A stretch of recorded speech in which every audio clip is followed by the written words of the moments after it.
Monstera Adansonii is a unique houseplant. A very rare specimen of this plant has partially white leaves, known as variegation. Variegation occurs naturally in Monstera Adansonii archipelago. Because it is so rare, this is very coveted by many plant lovers.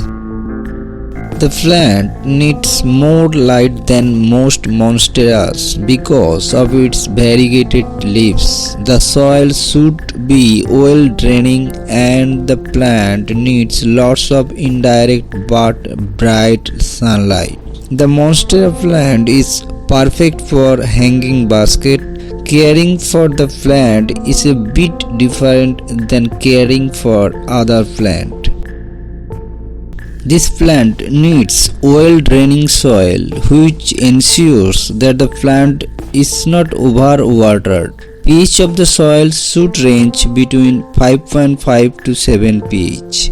The Monstera Adansonii Variegata needs lots of indirect sunlight or artificial light. Make sure to rotate it throughout the week so the entire plant gets enough light.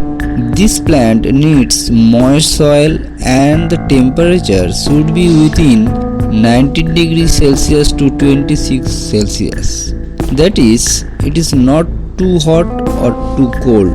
More than 90% humidity is great for Monstera plant. Variegated Monstera plants are expensive due to its rarity. Depending on the size and the variegation pattern of a Monstera, their price can range from $100 to $1000. If you like the video, please subscribe the channel.